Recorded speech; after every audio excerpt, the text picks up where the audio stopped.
سلام به شما بینندگان عزیز. امیدوارم تا پایان این برنامه ما رو همراهی بفرمایید.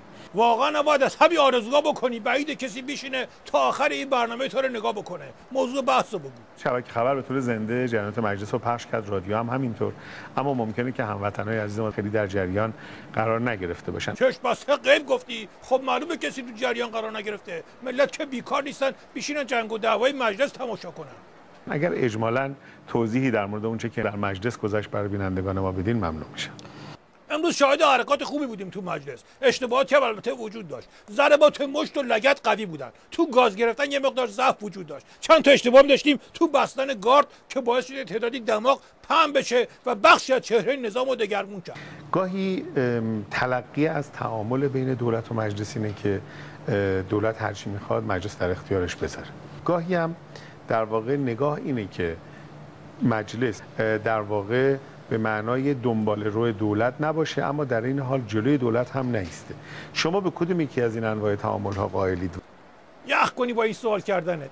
حتما باید جواب به جای بذاری تو دهن مهمون. خب اگه سوال از این مشنگی که اینجا نشسته میخوای بکنی، این کارم که بکنی، باز اشتباه جواب میده. اگه از من میپرسی، من باید به جواب بذارم تو دهن تو. خلاصه اومدی باز باعث تنوع بشی، باعث تهوع شدی. خیلی ممنون. اگر مجلس به بعضی از وزرای پیشنهادی رأی اعتماد نده، این به چه مفهومی؟ آیا به مفهوم تقابل مجلس با دولته؟ نه خیر، به معنی اینه که شوخی دارم با هم. تو این سوالا رو تکی در میاری یا یه نابغه دیگه هم میاد کمکت میکنه؟ ناکس. خب به هر وزیری که رأی بدن یعنی یه مشت تو پوز مقام عظما، به هر کی هم رأی ندن یه مشت تو فک حاجی رفسنجانی. ما هم تلاش میکنیم که این وسط کار به ناک اود نکشه، حداقل تو رنده اول. خیلی ممنون. بعضی همکاران اظهار میکردن که متوسط سنی کابینه خیلی بالاست و به این ترتیب نمیشه انتظار داشت که از تحرک بالایی کابینه برخوردار باشه. عده‌ای هم در مقابل معتقدن که اساساً یه مدیر ارشد استراتژیک در حد وزیر قرار نیست بدوه. خوب شد گفتی ها. تا حالا فکر میکردیم که داریم تیم دو میدانی انتخاب میکنیم برن با یوسین بولت مسابقه بدن یا مثلا کورنر بزنن بعد خودشون بدون رو کورنر خودشون هد بزنن.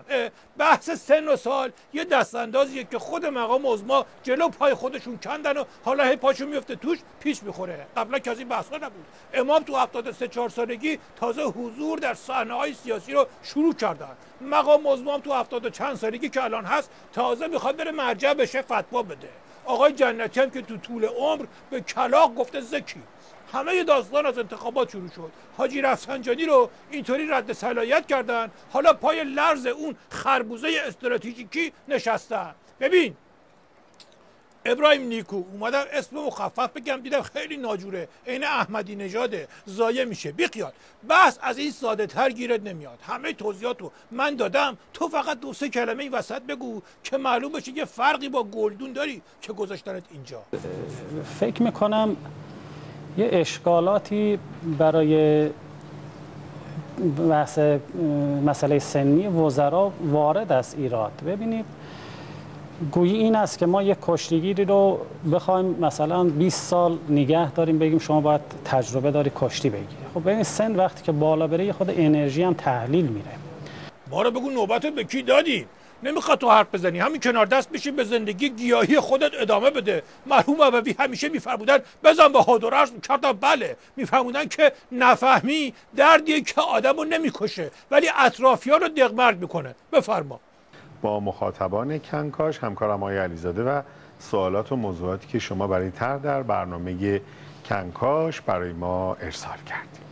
سوال اولم رو از جناب آقای دکتر بپرسم. آقای دکتر، از جوانان در بدنه کابینه در واقع آقای دکتر روحانی قرار هست استفاده بشه یا نه؟ چقدر شما از این موضوع مطلع هستید؟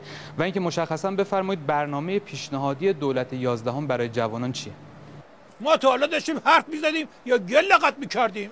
تازه الان فهمیدم که چرا تو رو فرستادن اون گوشه، صندلی هم بهت ندادن. تازه از هفته بعدی باید یه پاتم بگیری هوا. آخرش تو این برنامه من باید 4 برابر شما حرف بزنم، نه به خاطر اینکه پر حرفم، به خاطر اینکه باید هر چیزی رو 4 بار تکرار کنم تا شماها بفهمید.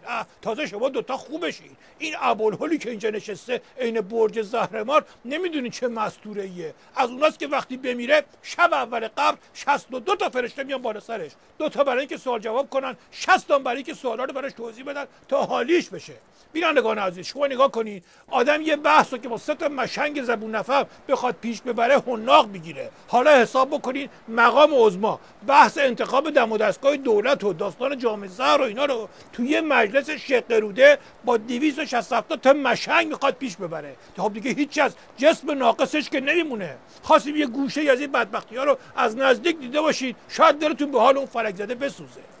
تمومش کن میرم. خیلی ممنون که به کنکاش اومدین. همراه با میهمانان محترم برنامه با شما بینندگان عزیز خداحافظی می‌کنیم تا برنامه دیگه که دوباره خدمت شما برسیم.